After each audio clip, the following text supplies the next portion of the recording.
Filhos e filhas da igreja, hoje nós vamos falar de novo da humildade, o sexto dia das meditações sobre essa virtude chamada virtude mãe, ou raiz de todas as virtudes, excelência das virtudes. A humildade é a base de toda a vida interior, de toda a vida espiritual, virtude sem a qual ninguém pode chegar até Deus.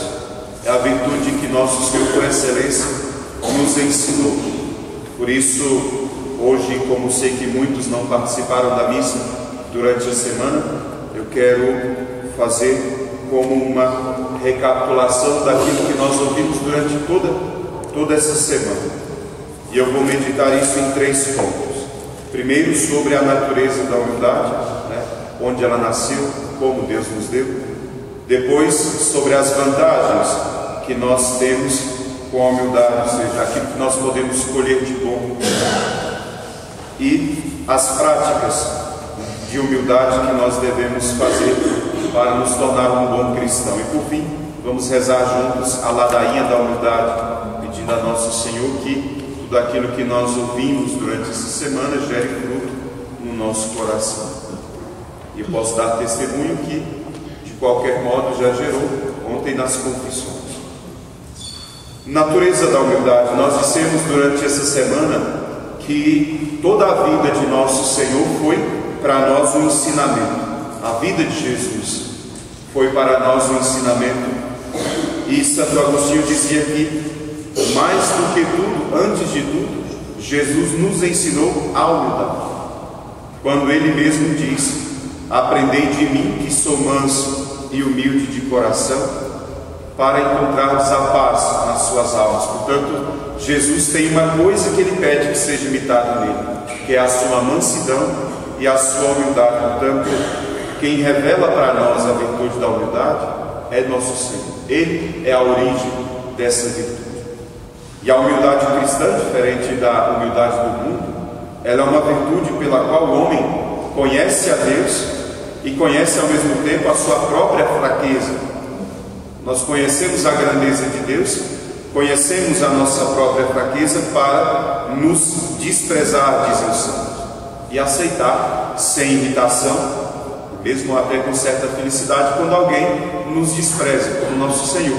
Se o mundo odiou a mim, ele também odiará a vocês.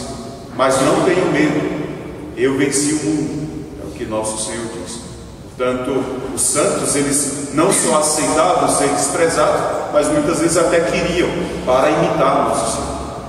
Muitas vezes, quando os apóstolos voltam das missões e contam para Jesus tudo o que tinham sofrido e passado, se gloriavam de contar para Jesus tudo o que passou. São Paulo diz: eu não me glorio em nada a não ser na cruz de nosso Senhor.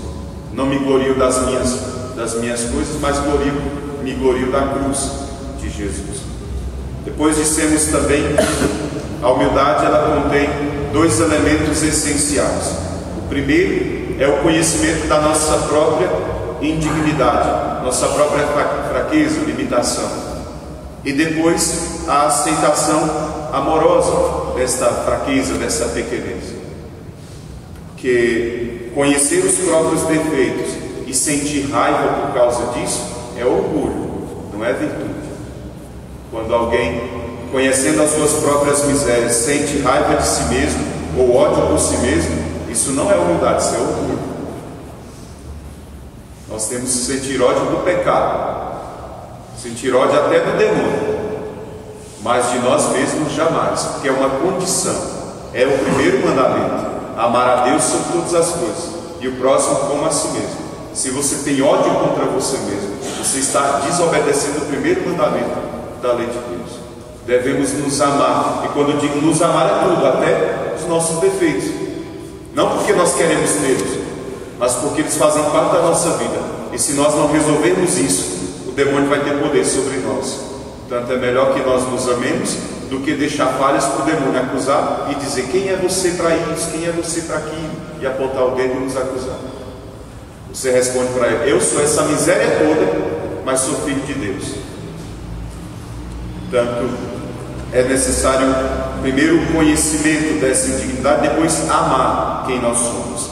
Se o conhecimento das próprias misérias não constitui rigorosamente só ela o fundamento da humildade, ou seja, não é só conhecer as próprias misérias que é humildade. Como eu disse, é preciso também amar e perceber por esse amor as consequências. Se eu vou me tornando pequeno, Deus vai me exaltando. Como ele disse, ele rebaixa os orgulhosos, mas exalta os humildes. Se você passa pela humilhação, aceita a prova, né, e vai crescendo, nosso Senhor com certeza virá e vai te levar para perto dele.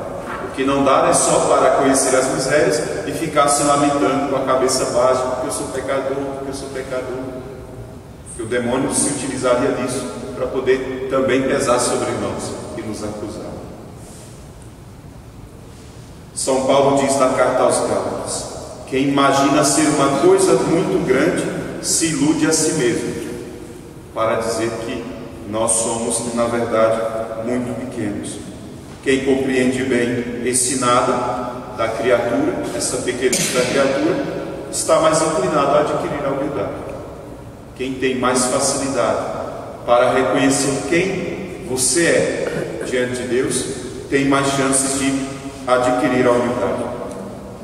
Depois dissemos também que o conhecimento de Deus é necessário para adquirir a humildade. Não só o conhecimento de si mesmo, das próprias misérias e o amor por si mesmo, mas também o conhecimento de Deus. Quando nós temos uma ideia clara, uma ideia justa de quem é Deus. Quando nós compreendemos a grandeza de Deus, nós entendemos que, como criaturas, nós somos incapazes de viver sem Ele.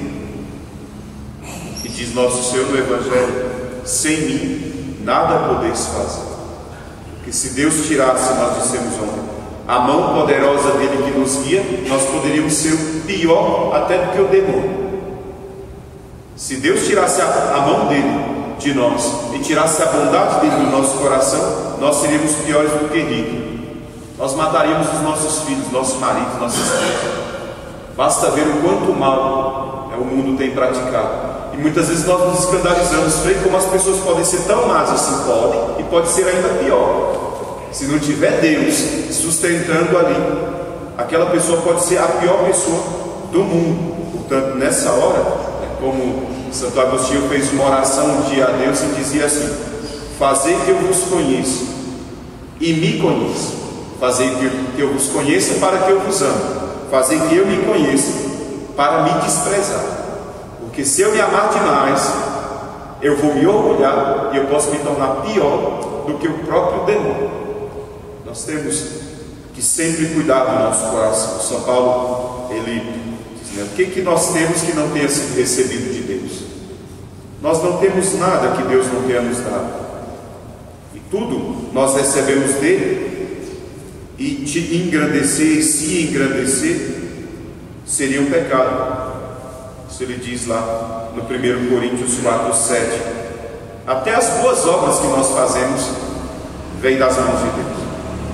Quando alguém diz, eu dizia, quando alguém diz para você: que maravilha, você é tão santo, tão maravilhoso, você tem que dizer antes sempre: graças a Deus. Porque se Deus tirasse a mão dentro de mim, eu sei onde eu poderia chegar. Quais as vantagens, como segundo ponto, quais as vantagens dessa virtude da humildade? Na opinião de Santa Teresa de Jesus, a humildade é a verdade. A humildade não é aquele fingimento. Quando alguém diz, você canta lá na igreja, e alguém diz: nossa, sua voz é tão bonita. Não, minha voz é muito feia, que é isso? Não pode dizer isso. Sua voz é bonita mesmo. A verdade é que ela é bonita mesmo. O que você não pode achar que essa voz foi você mesmo que se deu. Foi Deus que deu. Então você diz: graças a Deus, Ele me deu esse dom e eu quero cantar para Deus. Ah, mas a senhora reza um texto tão bonito na casa das pessoas. Graças a Deus. Deus que nos chama para fazer isso. Deus que nos pede que a gente reze o texto das famílias.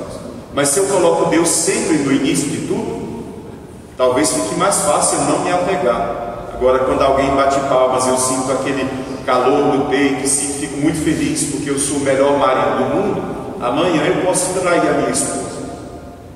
Não existe nenhum nesse mundo que possa se exaltar por alguma coisa que tem. Tudo foi bondade de nosso Senhor. Por isso ela diz: humildade é verdade, não é fingimento. Para ser sincera, justa e santa, a humildade é aquela primeira virtude que agrada a nosso Senhor. Que ele diz, né? Quem se exalta será humilhado, mas quem se humilha, ele próprio vai exaltar. Os humildes sempre tiveram a preferência de Deus. Basta ver na terra as almas que foram visitadas por nosso Senhor. Aqueles que tiveram visões verdadeiras de Deus ou mensagens do mundo. Eram crianças pequenas, muitas vezes, muito humildes, muito obedientes, muito pacientes, aceitavam sofrer. Ou santos que admitiam, né, o tamanho da sua pequenez. Nosso Senhor nunca veio a esse mundo aparecer para um orgulhoso. Nunca. Sempre as almas que viram a Deus nesse mundo eram almas muito pequenas. E nosso Senhor diz: obrigado, Pai, porque revelastes essas coisas aos pequeninos e não aos grandes. Portanto, a primeira vantagem é exatamente essa: da humildade se adquire uma profunda verdade e agrada a nosso Senhor. As outras virtudes, como eu disse também, elas crescem quando existe a humildade, porque a humildade é a raiz de todas as virtudes. Primeiro, a fé. Quem tem a humildade, a fé se torna mais simples, mais viva, mais firme. A esperança se torna mais ardente, os desejos de amor ao próximo aumentam. O amor a Deus se intensifica, porque a alma começa a reconhecer quem é Deus e quem ela é. E por isso ela se une mais a Deus, porque ela sabe que depende de Deus. O amor pelo próximo, também a caridade fraterna se torna mais dedicada, mais cuidadosa. A graça da paciência aumenta. Quem tem humildade aprende a sofrer com paciência. A doçura. Quem é humilde nunca faz questão do pecado dos outros. Então ele trata os outros com maior doçura, com mais bondade. O orgulhoso não. Ele aponta logo o dedo e acusa, como o demônio, que é o acusador. Então a doçura aumenta, a pureza se torna mais séria, a fortaleza, a virtude da fortaleza se apoia mais em Deus.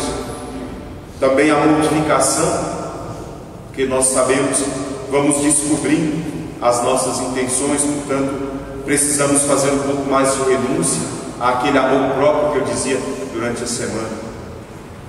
Terceiro ponto, o exercício da humildade. Para adquirir essa virtude, eu dizia, não basta saber, é preciso praticar. E a prática começa, como eu disse, com as orações e depois com os esforços. São Bernardo de Claraval dizia que a humilhação, ela conduz à humildade, assim como a paciência conduz à paz, como o estudo conduz ao conhecimento. Se nós quisermos tornar a nossa vida humilde, é preciso não fugir das humilhações.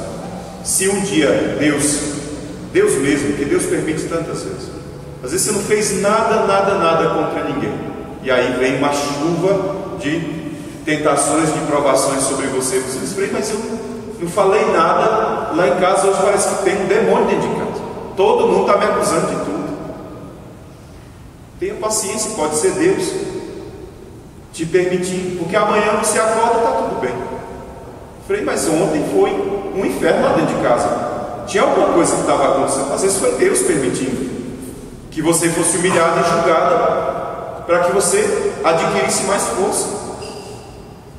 Portanto, não se desesperar nessa hora, não fugir da humilhação, querer logo se desculpar e não foi eu que fiz, não foi isso, não foi aquilo, você não entendeu. Calma, tudo está nas mãos de Deus. E se você não fez nada, não tem por que se desculpar. Se você não tem culpa naquilo, basta naquela hora sofrer e aceitar que vai passar. É Deus permitindo que você cresça na humildade. Portanto, eu quero falar de 7 práticas da humildade para nós cristãos, tendo em consideração tudo que nós já falamos. Primeiro, nós dissemos do autoconhecimento. Reconhecer o nosso verdadeiro valor e aceitar a nossa indignidade tantas vezes. Portanto, pensar no nosso nada, nos defeitos, nas culpas do passado, mas ao mesmo tempo pensar na bondade de Deus, para não cair em nenhuma tristeza, porque é muito pecador. Depois, lançar um olhar sobre a nossa própria miséria, sempre que vemos o próximo cair em alguma falta, para eu não me tornar orgulhoso e dizer como aquele judeu orgulhoso que diz assim, o fariseu: Senhor, graças a Deus que eu não sou como esse miserável pecador, porque eu jejuo, eu pago meu dízimo, eu faço isso, faço aquilo. Estava o pobre pecador lá batendo no peito, dizendo: Senhor, tem piedade de mim que sou pecador. Jesus diz: quem foi justificado? O fariseu santo ou o pecador que se humilha? O pecador que se humilha. Então, quando eu vejo alguém pecando, eu faço primeiro um olhar sobre a minha própria vida. Quando eu me irrito porque lá em casa ninguém se converte, ou meu marido não quer ir na igreja, mas cuidado para não se tornar orgulhosa da sua fé. Pense, se Deus der a bênção para ele pode se tornar mais santo até do que eu. Portanto, para não cair em orgulho, olhar sempre para si mesmo. Santo Agostinho dizia, falando para os irmãos: nosso irmão não comete nenhum pecado que nós mesmos não cometeríamos pior. Se a misericórdia divina não nos segurasse constantemente pela mão, nós cometeríamos pecados piores do que o pior dos pecadores. Terceiro, humilhar-se igualmente quando se recebe algum elogio. É fácil aceitar não ser louvado, mas é difícil ficar insensível aos louvores que recebe. Se alguém bate palma, você gosta, e nessa hora você tem que dizer: graças a Deus que Ele me deu esse dom de cantar, graças a Deus que Ele me deu esse dom de falar e de rezar. Nunca graças a mim mesmo, sempre graças a Deus. Quarto, repelir do espírito todo pensamento e do coração todo sentimento de amor próprio. Tudo aquilo que eu começo a pensar que eu sou grande demais, que eu sou mais inteligente do que todos os padres da minha igreja, que eu sou mais inteligente do que o meu coordenador de pastoral, que eu sou mais santo do que aquelas senhoras que servem no altar. Quando vem esse pensamento lá dentro do nosso coração, que ninguém sabe, só o pensamento, nós devemos imediatamente repelir, expulsar, senão ele aumenta e cria raiz, porque o orgulho é assim. Sexta prática: praticar atos de humildade, bem dizer ao Senhor quando se experimenta alguma provação, alguma humilhação. Como diz Jó: se nós sabemos receber de Deus os bens, por que nós não receberíamos de Deus também os males? Temos que estar prontos a receber tudo aquilo que vem da mão de Deus. Quando fazemos algum ato exterior de humildade, nós devemos sempre buscar nosso Senhor e pedir também que esse ato exterior entre dentro do nosso coração e crie raiz de humildade. Por fim, sétima prática que o cristão deveria realizar para ser piedoso é contemplar. E aqui eu creio que seja a obra principal. Contemplar aquilo que eu disse ontem, o mistério da encarnação de Jesus, da humilhação dele. Jesus é Deus, igual a Deus, e São Paulo diz: ele se humilha e se faz semelhante a nós, na nossa condição. Se vocês querem saber de fato como adquirir essa humildade, a primeira coisa é pensar como pode um Deus tão grande, se tornar tão pequeno. E esse Jesus, que melhor do que qualquer outra ocupação, pode nos ensinar. Mais do que buscar livrinho de autoajuda para adquirir agora os coach da vida. Todo mundo agora virou coach. É os padres. Eu não entendo isso. É os padres agora, todos os padres, tudo coach. Por que não vai fazer direção espiritual com os seus fiéis? Antes de buscar esse povo sem fé, medite sobre a encarnação de nosso Senhor, sobre a sua crucificação, e nós encontraremos ao redor. Vamos rezar juntos a ladainha da humildade. Vamos ficar em pé.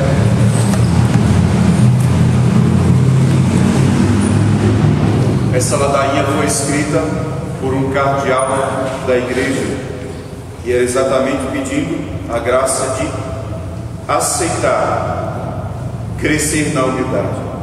Eu vou rezar e a cada invocação vocês vão dizer: livrai Jesus. Do desejo de ser estimado, livrai-me, Jesus. Do desejo de ser amado, livrai-me, Jesus. Do desejo de ser conhecido, livrai-me, Jesus. Do desejo de ser honrado, livrai-me, Jesus. Do desejo de ser louvado, livrai-me, Jesus. Do desejo de ser preferido, livrai-me, Jesus. Do desejo de ser consultado, livrai-me, Jesus. Do desejo de ser aprovado, livrai-me, Jesus. Do receio de ser humilhado, livrai-me, Jesus. Do receio de ser desprezado, livrai-me, Jesus. Do receio de sofrer rejeição, livrai-me, Jesus. Do receio de ser caluniado, livrai-me, Jesus. Do receio de ser esquecido, livrai-me, Jesus. Do receio de ser ridicularizado, livrai-me, Jesus. Do receio de ser inflamado, livrai-me, Jesus. Do receio de ser objeto de suspeita, livrai-me, Jesus. Agora vamos dizer: Jesus, dai-me a graça de desejar que os outros sejam mais amados do que eu. Jesus, dai-me a graça de desejar que os outros sejam mais estimados do que eu. Jesus, dai-me a graça de desejar que os outros possam elevar-se na opinião do mundo e que eu possa ser diminuído. Jesus, dai-me a graça de desejar que os outros possam ser escolhidos e eu posto de lado. Jesus, dai-me a graça de desejar que os outros possam ser louvados e eu desprezado. Jesus, dai-me a graça de desejar que os outros possam ser preferidos a mim em todas as coisas. Jesus, dai-me a graça de desejar que os outros possam ser mais santos do que eu, embora eu me torne santo como puder. Jesus, dai-me a graça de desejar. Agora rogai por nós.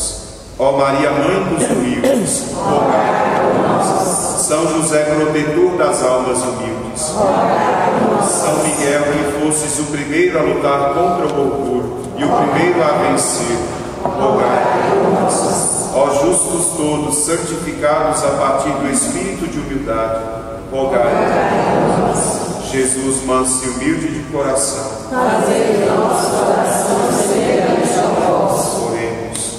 Ó Deus, que por meio do ensinamento e do exemplo de vosso Filho Jesus Cristo, apresentastes a humildade como chave que abre os tesouros da graça e como início de todas as outras virtudes, caminho certo para o céu.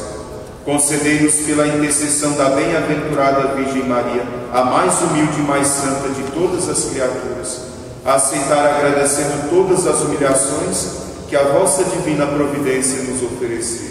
Por nosso Senhor Jesus Cristo, vosso Filho, na unidade do Espírito Santo. Amém.